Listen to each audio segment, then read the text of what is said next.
So when you have teachers who have been working during a pandemic and then they're still on Zoom, man, we got to give ourselves a hand. Give ourselves a hand. We still here. We're still here, still fighting.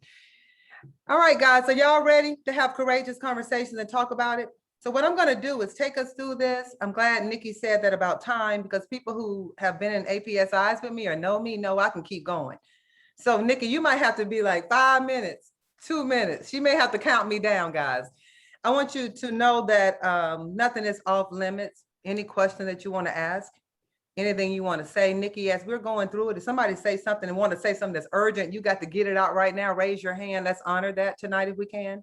I know it's a lot of people on here because we want to have this like a conversation if we can.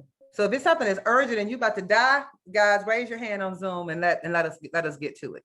All right, y'all ready? All right. Don't you hate it? I was on Twitter. Somebody said, don't say, can you see my screen? So I'm gonna try not to say that, guys. It's a bad habit. You're like, can you see my screen? And you know you're sharing it. So, all right. So here we are. Today, we're going to talk about having courageous conversations. My name is Jacqueline Stallworth, for people who do not know. I'm trying to get this bar, guys, out the way. Jacqueline Stallworth, I'm in Northern Virginia. And if you want to have conversations about this afterwards, guys, just reach out. I don't have a problem. So today, you all know, in the world that we're living in, that people are more polarized, and our climate is charged, and having tough conversations is imperative if we want to grow individually and collectively. Guys, can everybody see it if I do it like that? Can you all still see it? Or should I do it full screen, Nikki? Can you hear me, Nikki?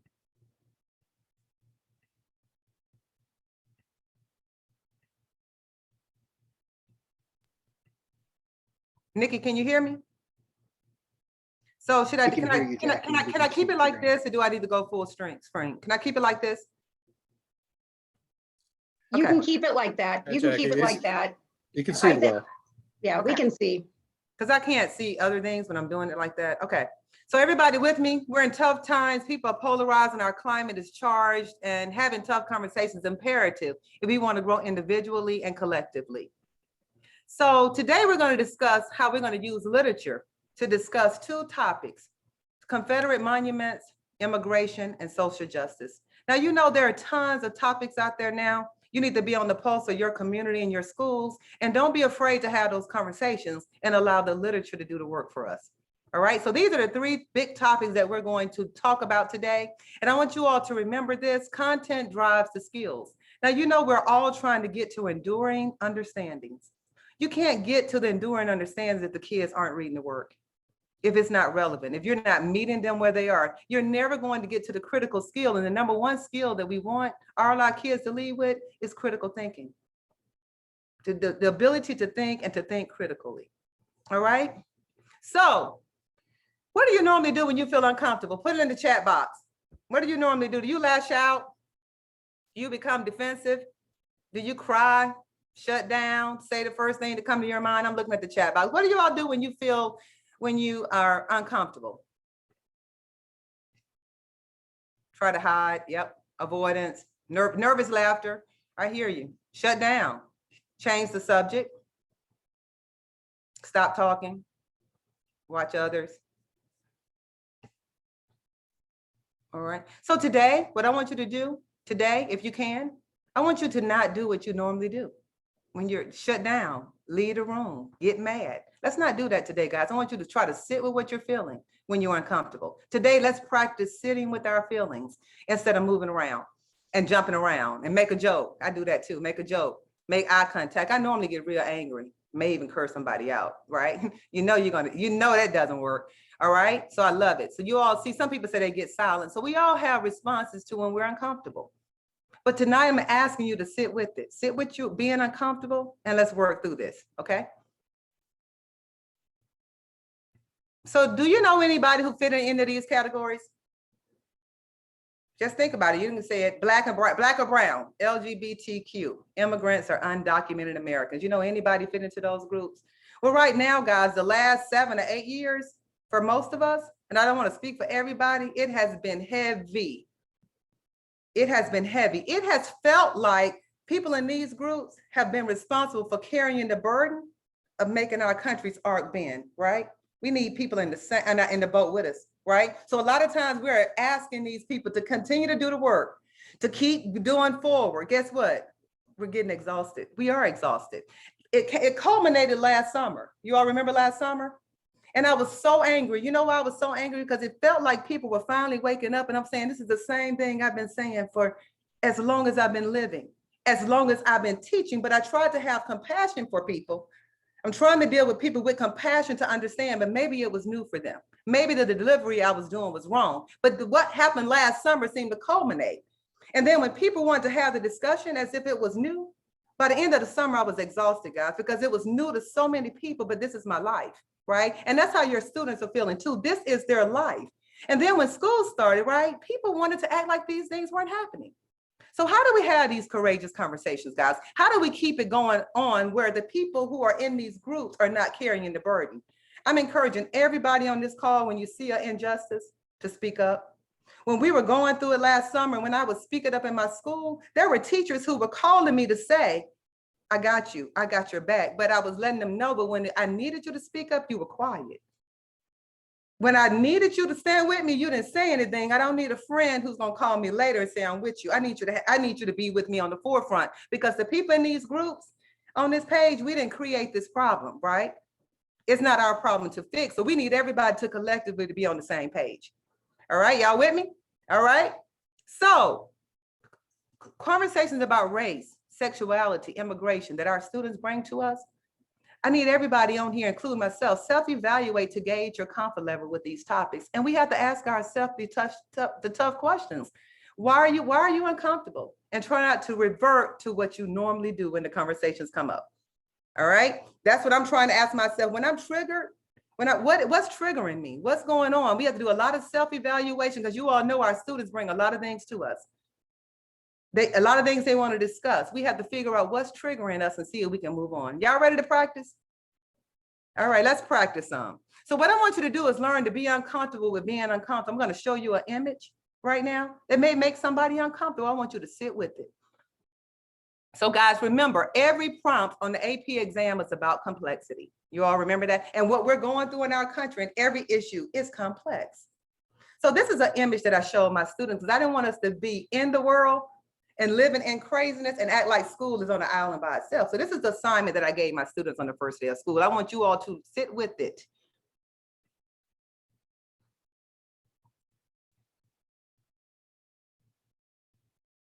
We're talking about complexity.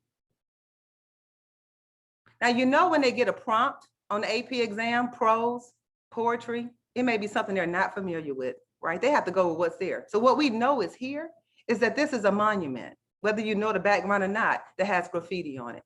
That's what we know. We can see right here now, there is a complex relationship that's going on. Can our students write about the complexity of here? Can they do this, guys? Can you, as a teacher that may not agree with your students, still judge your student fairly and not hold it against them? That's what we're asking you to do, to be able to sit with uncomfortable things and still judge your children fairly and realize that people have different opinions. When I'm looking at this picture, guys, I thought about, for me, and I wouldn't share this with my kids right away, I would have never visited this monument. It would have never been in my thoughts, right? But the fact that they put this basketball court here with a baby playing, right? This feels like a community to me. Right? So we're looking at my students. I asked them to do the question in unit 1 about complexity. And it asked them, what's the complexity?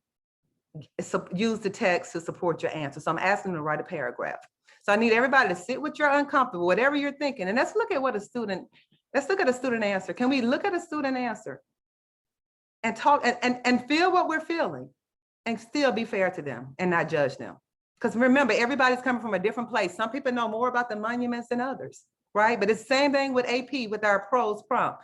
Some people are familiar with it and some are not. They're still asked to talk about the complexity. So this is a student's, and I copied it just like he wrote it. He wrote, the image of the Robert E. Lee statue in Richmond demonstrates a complexity of thought between public opinion and those who want to uphold tradition. Messages sprayed on the statue like ACAB and F-12 are indirectly targeted at Robert E. Lee for his symbolic portrayal of the Confederacy. In this context, the Confederacy represents the origins of the police force, men paid to catch runaway slaves. In many urban communities like Richmond and around the country, the police are viewed as oppressive authority that specifically targets low-income African-American communities. The fact that over 150 years later, the statue is still standing, memorializing a group that lost the Civil War, shows that there are still people willing to defend the values and uphold the traditions of the former capital of the Confederacy. This complexity of progressivism and traditionalism come together in the spray paint at the base of a Confederate general statue. Now, let's just say you totally agree with the kid. Right? Can you grade his paper? Can you talk about the complexity and talk about whether or not he did it? Because remember, this is not about us. This is about us having a conversation. If you built relationships with your kids, this is the kind of conversation that we don't know the answer to, right? But it's about getting them thinking. It's about getting them writing about complexity. All right, what y'all thinking? Y'all with me? Anything I need to address, Nikki, in the chat box? All right. So when you get something like that, guys, you need to sit with your feelings and feel them. I showed this at an APSI, just a picture. There was a teacher, I don't like this. That was her first thoughts. I don't like this. I need to ask her, what is it that you don't like? You know, if your students are doing that with a passage, what are you going to do? You know, we have to ask her to sit with it. What is it that you don't like, right? And let's talk about the complexity. All right, so let's talk about complexity with immigration and undocumented Americans. How many people read The Kite Runner? Wave your hand. For some reason, it's on everybody's list. Every APSI I've done this summer, they talk about The Kite Runner. But what I noticed is that with The Kite Runner, people talk about redemption. They talk about the boy being molested by another boy. I mean, everything talk about it, but I had very few people talk about the immigration issue there. The fact that this family was forced to leave their home unexpectedly. Right? No one talks about that. I've heard not one person say, that is what I deal with my class. Let's tell immigrant stories. Let's tell varied immigrant stories in our classrooms and talk about what's going on and use the literature to talk about it. Let's look at what Amir said. Amir is one of the characters for the people who haven't read it. Let's look at what he said.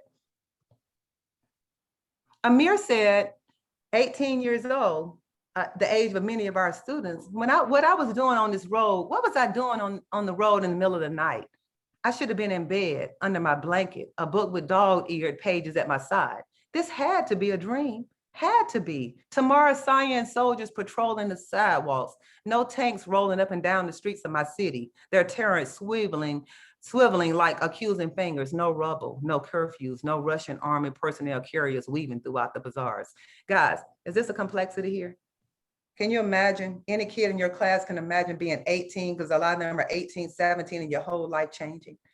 And you end up in a country that you probably don't want to be in, and you're there. Can we humanize that story? Can we tell that story, guys? How many stories fit under the same thing? On the AP exam, about 5 years ago, there was Under the Feet of Jesus. Did you all read that beautiful passage? How about that's a story about people who feel like they're under the feet of Jesus? Can we tell that story, right? Then I have right here with me, I've done with my students, it's called Behold the Dreamers.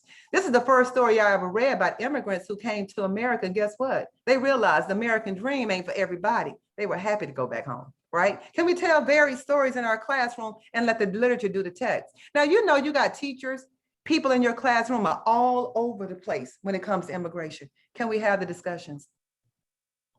Can we create community where people can be seen? You got students in your classroom who are in the immigrant struggle. They will, and when you're silent about it, guys, it feels like you're ignoring them. Can you have the discussion? They want to know what's going on. You have a discussion, guys, that's freeing a lot of kids. You all heard the panel last night. What did they say last night?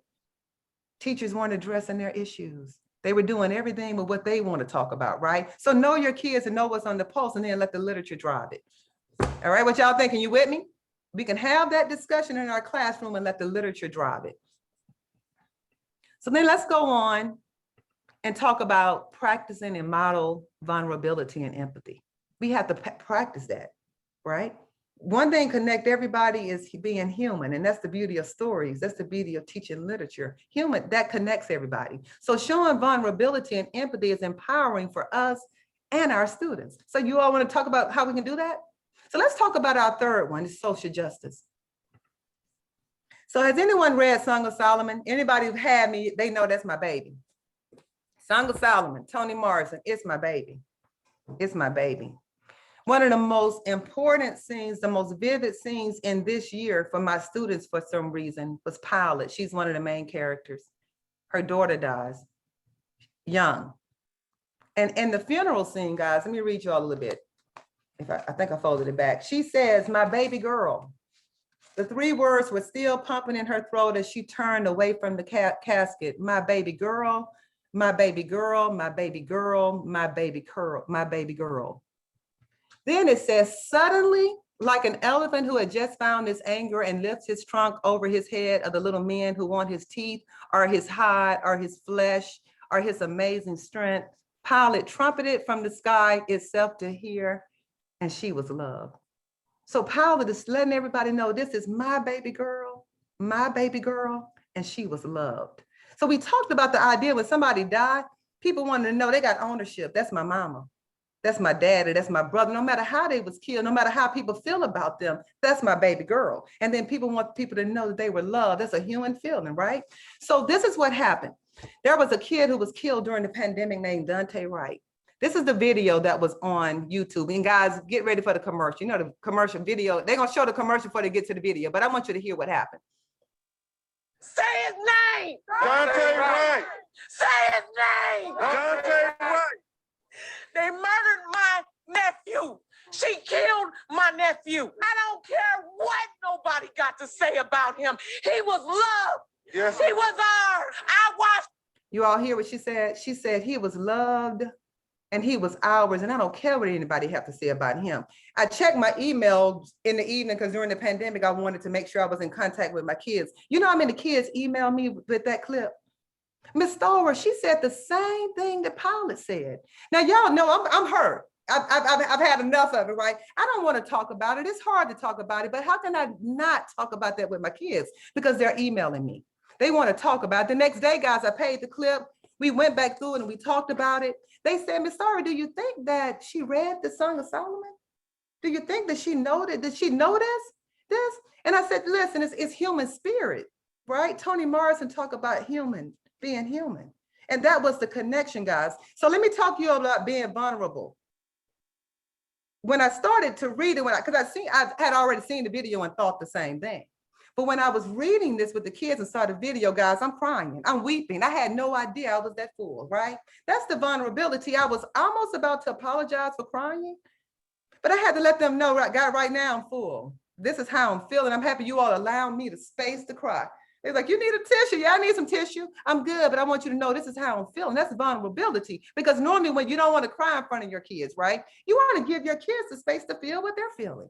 I didn't need to go to the doctor. So my niece today asked me, but what if you got a kid and she's crying when she see the video and she can't stop? I said, that's how the teacher, that's how we know our kids, right? That's when you're going to come up with that little sticky note and go to her desk. Are you good? You need to go see your counselor, because some things are triggering to people, right? But it doesn't mean you don't have a conversation. Do you think I want to have that conversation, guys, with my students? It's mandatory. That was on their pulse. And guess what helped me do it? It's the literature. So if you're doing a book on social justice, can y'all put in the chat box how many books are on social justice? If you want to do that, I mean, how many books are there out there? You got The Hate You Give. One of the books that I would definitely put in there is Rising Out of Hate. How many books, you guys, put them in the chat box, you can do on social justice and help the kids to deal with that, because that's the world they're living in. We can act like it's not going. You can have all your opinions you want to, but we got to create space where kids can have the conversation, and then let the literature do the talking. Jackie, a question was posted in the chat about what do we do when kids don't want to talk about it, or their parents or the administration don't want us to have those conversations? I mean, So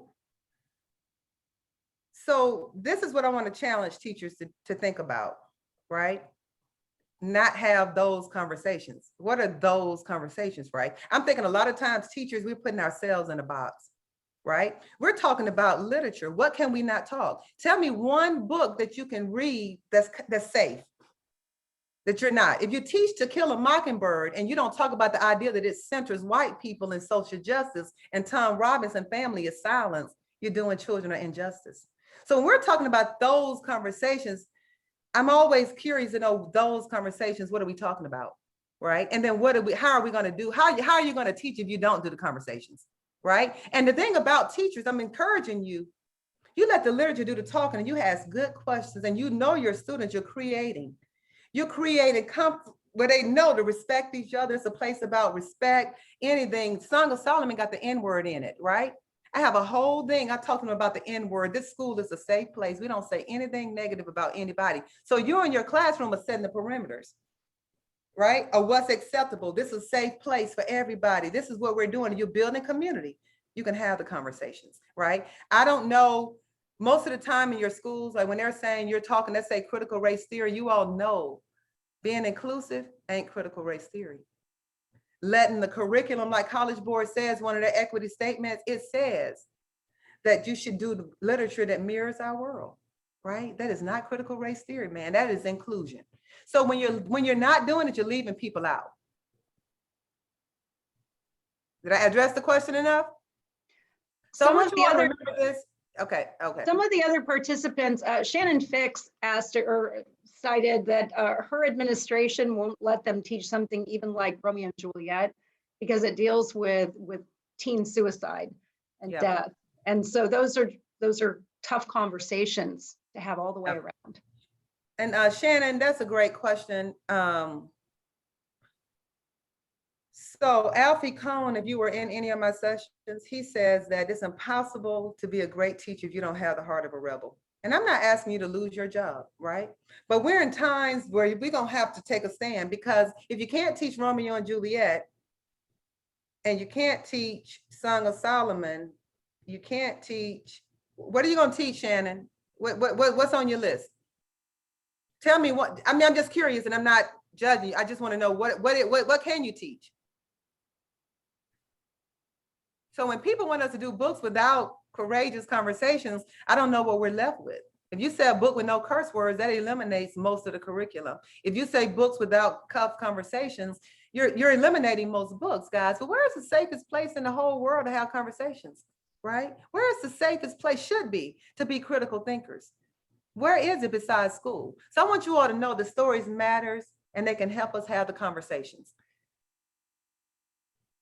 All right, so let's recap.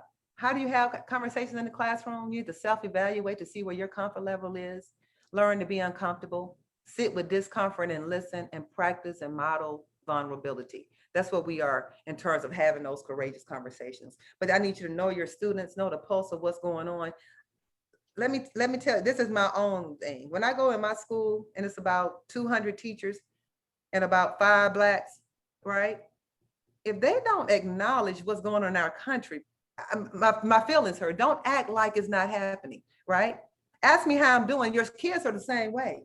Don't act like the whole world is this impacting them and you're acting like it doesn't happen. It's not happening, right? But you can use the literature to do it and let them know when they're being triggered. Let them know you want to have that conversation.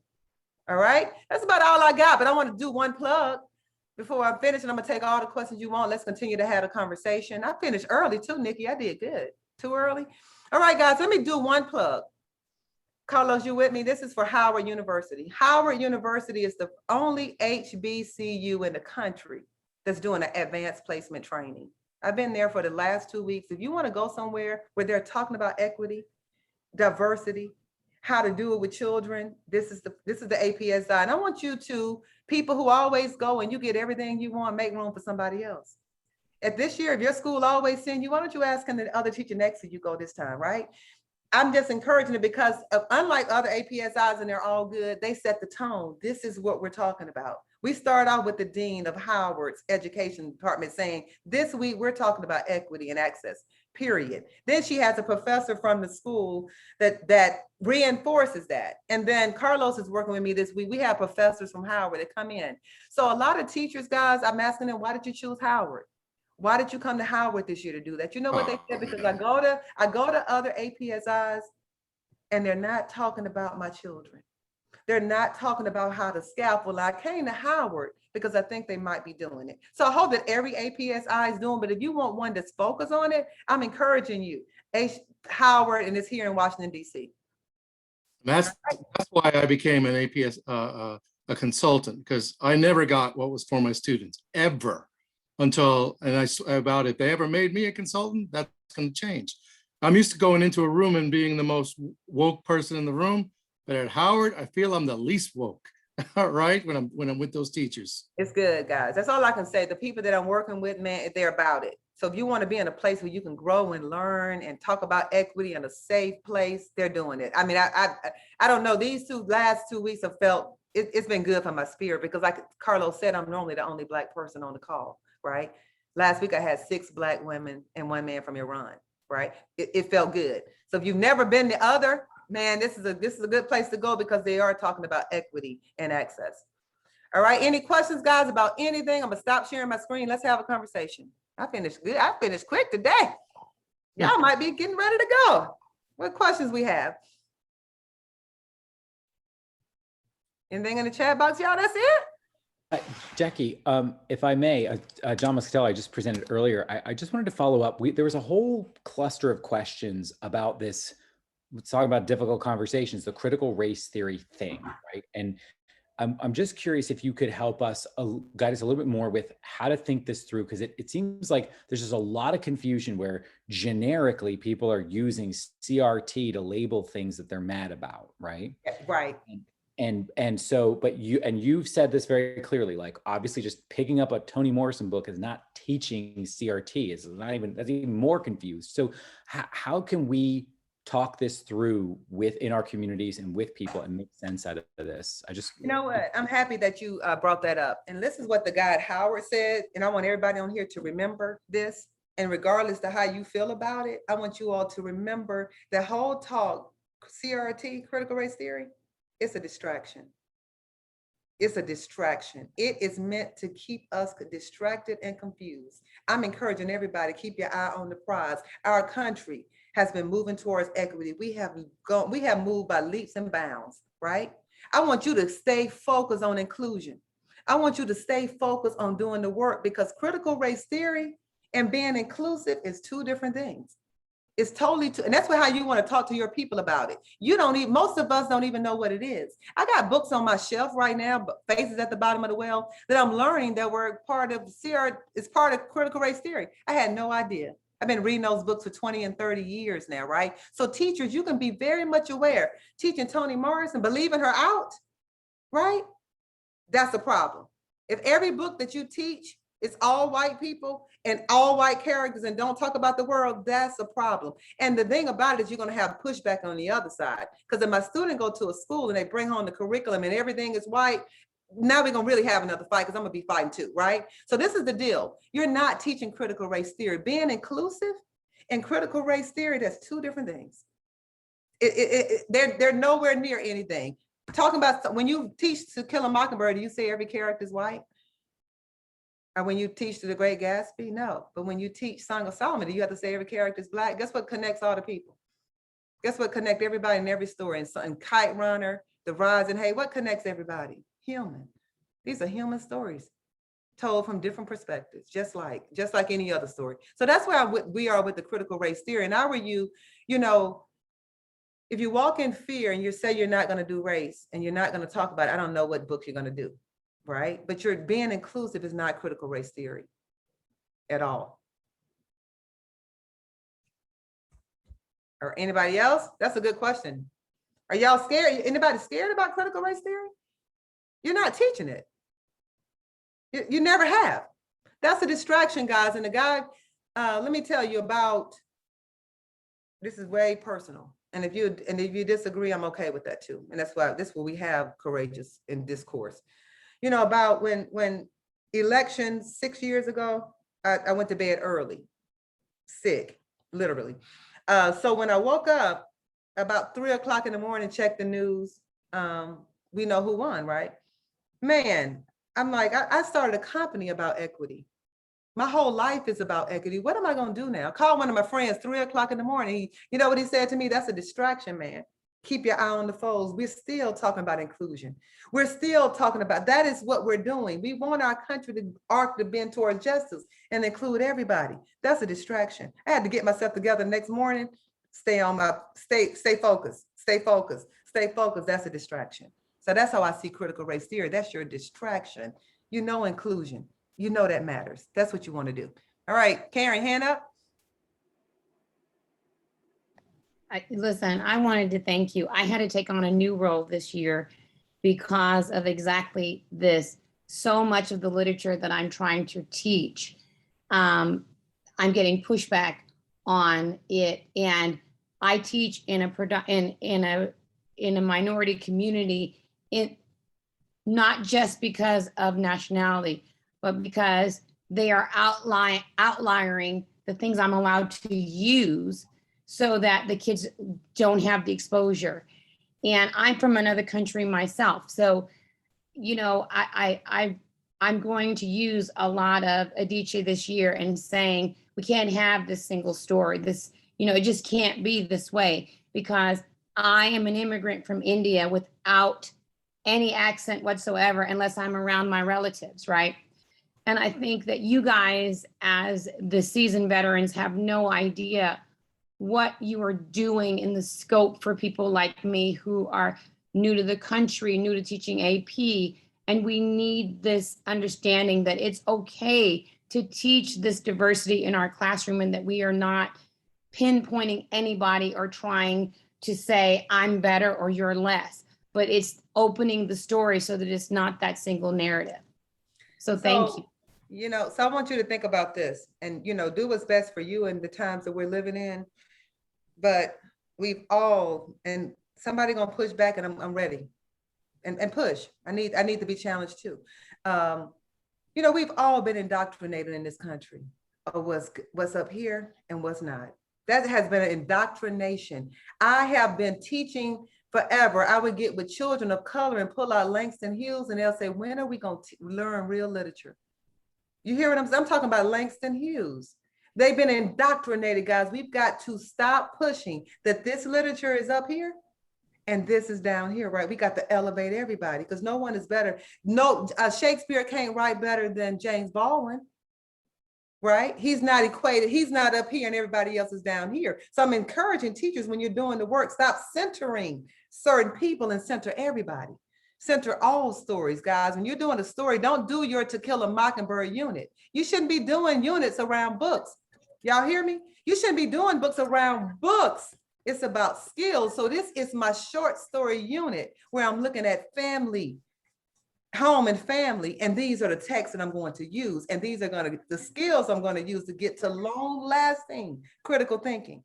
Everybody hear me? Because if you teach just To Kill a Mockingbird, they're going to forget it, right? It's the skills that you're teaching with the books. They're going to be lasting. And we need critical thinkers in our world. You all see what we are now, right?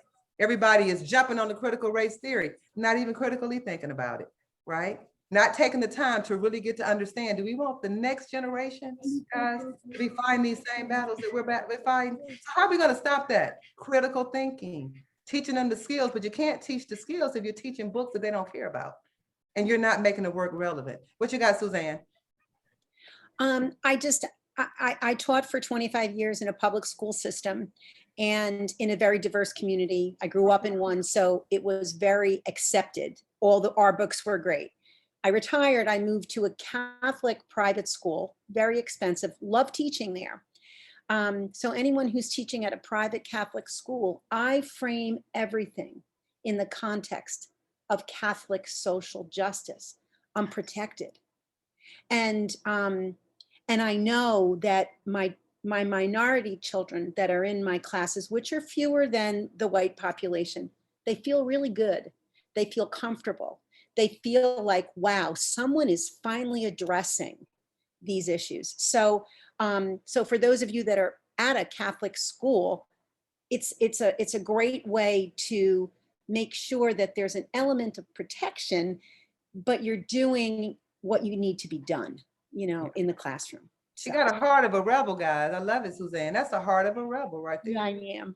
Yeah, you can't be an effective teacher if you don't have it. You got to be there. Jackie, Michelle has a question. She's got her hand raised. Oh, I can't see Michelle. Hey, Michelle. Hi, Jackie. Thank you Hi, so Michelle. much. Thank you so much. I follow your Twitter, all of that good stuff. Jackie, my big thing is this BIPOC term. I really feel very uncomfortable with it because I think of people of color, and I would never say, Shakespeare is the same as Achebe or as, I'm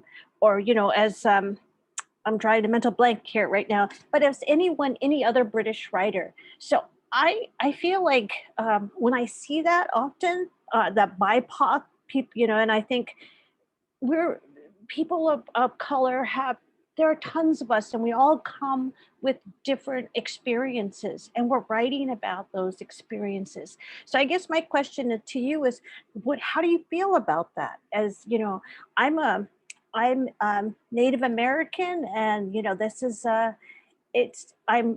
I'm also the only Native American at my school. So most of my students are white, most of my colleagues are white. So I mean, what do you think of that? I guess maybe that's my question. So what do I think of? That term, that BIPOC, and just kind of lumping a bunch of writers of color together and just saying, Michelle, you know what I think? What? That's a distraction. Guys, you say Shakespeare say what's in a name? Hey, and Song of Solomon Guitar says, slave name don't bother me, slave status does. What you call me don't matter, right? So I really don't get into that, right? You know who you are, you bring your writers into it. Don't let the name, don't let the acronym, get you upset, right? That's a distraction. Keep your eye on the prize. Like, you're a Native American, we know Sherman, absolute true diver, part-time Indian, right? Mm-hmm. But teach what you do. Do what you do, and I just don't get caught up in the names. Now, if you call me the N-word or something, I'm a fight, right? But if you just call me the BIPOC, call me whatever. Lump me with whoever you want to lump me with, right? I'm good. Okay. Thank you. That's kind of where I am. Thank you so much. Mm-hmm. What we got, guys? Who feeling uncomfortable? Let's talk about that. Who's uncomfortable? You need to be heard. This is the time. We have another question from Wendy. Uh-huh. Hey, Jackie, I agree with everything you're saying. I'm from Fayetteville, North Carolina, and George Floyd grew up 30 minutes from my front door. And downtown in my city, we have a former slave market that has been used for decades, since it was built, until we finally protested enough down here. It used to be our city logo on everything for our city. So a lot of us who are also mixed, and I have an immigrant husband. So, it kind of lends itself naturally for many of us that are in the hotbed of it. Do you know what I mean? Yeah. As far as we have to take a stand. And a lot of times, George Floyd happened, and then one of my African-American students got shot in somebody's yard. Like literally in the same time frame. And so it kind of, that's our reality. A lot of us have. And we had this conversation in another AP workshop today. We were discussing diverse works. And I said, well, I'm lucky that my husband said, I can teach whatever I want, because if I have to walk out the door to prove my point, I can. But a lot of people don't have that luxury. Do you know what I'm saying? So I kind of feel like some of us that do need to take a stronger stance for those that can't. Yeah. Does that make sense? Oh, absolutely. I'm hoping, guys, and we're being recorded, but I'm gonna say it anyway. I'm just hoping that nationally we take a stand as teachers.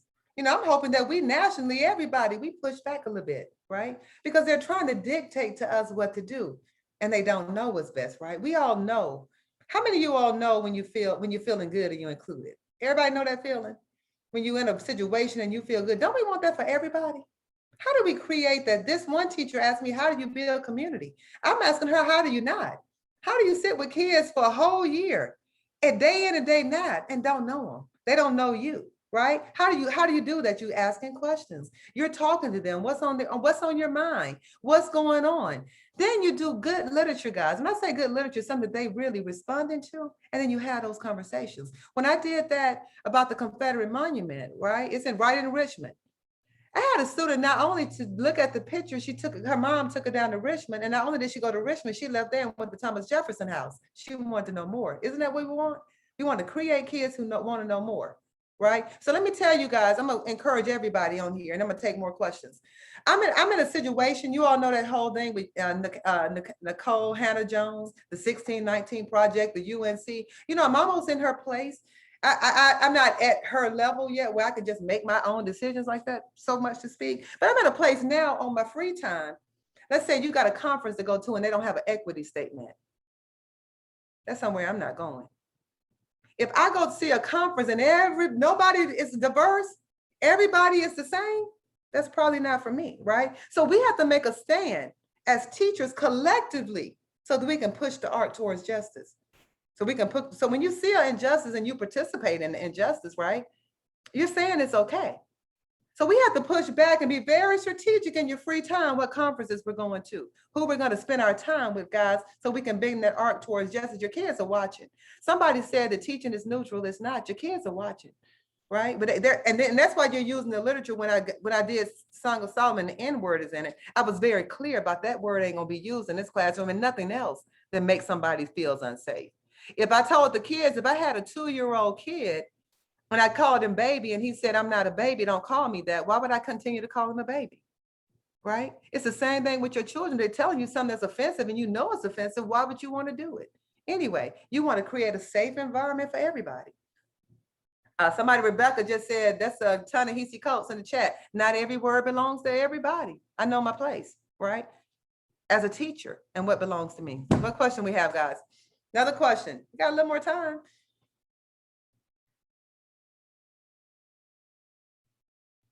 Somebody said, what am I reading? So right now, guys, I'm all over the place. I'm reading Lincoln Lincoln on the Verge, Abraham Lincoln on the Verge. And it's Lincoln trying to get to Washington, D.C. to be inaugurated. But I didn't realize that Jefferson Davis was also on the way to Montgomery. He's trying to start his own little state. The South is going to secede. And I just wanted to understand more about Lincoln, because you know how they want to tell us who our forefathers are, and fathers is somebody I revere in my mind, right? I'm trying to rethink my feelings, my place about the forefathers, and do I want to call them forefathers? So I went back to read On the Verge, and then when I want to feel good because I'm reading digitally, I click over to Where the Crawdad Sings. I read that before. That book it's one of them feel good books. So I'm reading digital and I read a chapter of On the Verge, and then I flip and read 2 chapters of Where the Crawdad Sings, and then I'm kind of going back and forth. But I'm encouraging everybody on here. This is what I want you to do if you can as a teacher. You got to read widely. I read books about gay, everything I can get my hands on, right? Because I want to have empathy. I want to bring a lot to my classroom. And I want us to have those conversations. And you want to be knowledgeable, right? You want to model what you want your children to do. Be well-read, critical thinkers, and open to listen and to understand. And that's good. I've been reading those 2 for a minute. I just go back and forth between Lincoln on the Verge, but I'm planning to get to, oh man, it's so many books people have given me. I'm all over the place, but my summer's been crazy. All right, anything else, guys? Somebody said, how do you feel about our own voices, texts versus writers outside of their own experience? So this is the problem. This is the deal about teacher. Jodi Picoult, I think, she wrote this book about this Black lady. A lot of people like, what is it called? You all know what I'm talking about? About a Black lady. And so everybody I worked with was like, oh, you got to read this book, right? So Jodi, and she explained about, she did a lot of research on Black women and she wrote the book. But I mean, the detail that she go through about the hair, it's a bit extreme to me. You know, like you can tell that she's overwriting. And she's trying to explain something to people who are not Black, I guess. So for me, I felt like the book must not be written for me, because you over-explained a lot of stuff I know. So that's how I'm kind of feeling like. It feels like sometimes when people are writing, they're white or they're brown, they're writing about somebody brown, feel like they're not writing for the brown people. They're writing trying to explain to white people, right?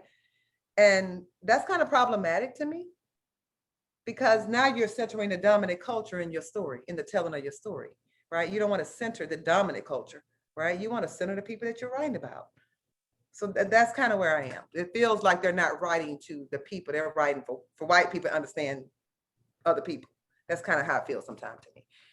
Jackie, we have time for one more question. So if anybody wants to raise their hand and ask a question that perhaps you post in the chat, that would be fantastic.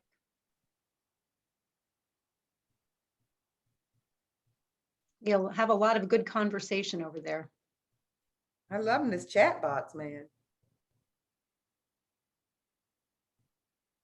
Somebody has American Dirt comes to mind. Yeah, that was very controversial. And I heard it was a great book, American Dirt. I just refused to read it because of the controversy.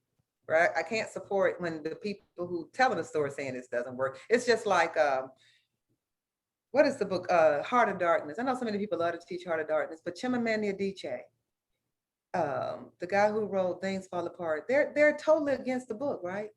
So just to respect folks in the culture, I just won't teach that book. Now, will I read it for myself and it's in my room? My kids can read it, but I can't imagine teaching it because that's some kids' first introduction to Africa, and it's dark and it's gloomy, and it reinforced what we already think in this country about Africa, right? We got to counter those things, because remember when she says in danger of a single story, stereotypes, the danger is that it's the truth, but it's not the whole truth.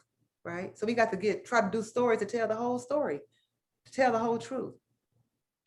Becky Zeiner, you have a question in the chat that I feel is a great one to conclude our session. It's a question that deals with, do you have conversations with students? Do you reflect after difficult conversations? And so Becky, if you want to unmute and go ahead and ask the question and elaborate on it, that would be fantastic. Sure. Yeah, I was just wondering if you have a difficult conversation, or even if it was a really productive conversation about a sensitive or challenging topic, do you do anything to reflect or wrap it up? Because I guess sometimes I get concerned that's because classes are so short that students leave your class and what if they're unresolved or upset, or so I'm just curious if you do anything to wrap it up. But I do feel some need, some time to wrap it up. It depends, because if something is important to somebody, you got to make the time. You've got to make the time. You've got to do it. So it just all depends if I wrap it up or do I let them have a conversation. There are some things like, I have students that come to me and say, "Oh, I think I'm gay. I think I'm," there are all those conversations, right? And I don't know where parents are standing in those situations, but it's a book. It's books that's talking about it. I'd be like, hey, have you read Buzz 57? Have you read The Love and Lies of Rashika Ali? You don't want them to come to that conclusion. And let your parents know you're reading this book, right? So that way they can have that conversation. Some things are beyond I don't want to ever put my values over parents and families, if that makes sense, right? So then that's why you're gonna let the literature do the work. You point them towards books, and sometimes you do need to wrap it up. But this is the deal, guys. I want you all to know this. Sometimes I say things to kids and I feel terrible and I can't sleep. Guess what? I'm not going to let the next day happen. I'm not going to apologize in front of the whole class. And normally like, what you talking about, Miss Stallworth? I'm like, you remember yesterday when I said blah, blah, blah, blah? I apologize. That was wrong. I felt bad. Now, if you didn't feel bad, that's fine. I felt bad. And I want to publicly apologize. I have no problems. And I'm always asking kids for grace and mercy. Guess what? Grace and mercy for me and for each other, because we're going to mess up, right? Last week, I'm gonna let you all go. Last week, I had a man from Iran, and guys, I'm comfortable with my little Howard people last week. So I said, so what you gonna blow up next week? You gonna blow your class up? And I was meant like, are you gonna do your work? And he was like, wait a minute, Miss Star. He was laughing. I'm feeling from my Iran. You shouldn't be saying blow it up, right? I got it. He was joking, but at the same time, I got it. Thank you for correcting me. So it's like, am I at the point where I need to be corrected? Do I always get it right? I don't. But I'm just happy I had created the environment with him where he felt the need, where he can correct me in a way that I got it. And you all know how the people who've seen me, I was just, being me, but I got it. I'd never do it again. Even if he was joking, I want him to feel safe everywhere he goes. But he said to me, Miss Starve, I meet everybody with love and compassion. So he said, I got love for you and compassion. I understand your heart. I'm not offended. And we moved on, but I'll never forget that and won't do it again. All right, guys, how y'all feeling? Everybody put your hands in the air, thumbs up, thumbs down, feeling good. Guys, go out and be courageous. Go out and be courageous. All right, we're just going to close up with our week 4. Jackie, let's give Jackie a round of applause. First of all, before we move on to anybody else, wasn't she amazing? Isn't she the rock star that we know she is? Like paparazzi out there. We are all so excited, and the chat is so affirming, Jackie, that this was exactly what we needed right now. So thank you. Thank you. You're welcome, guys. Thank you.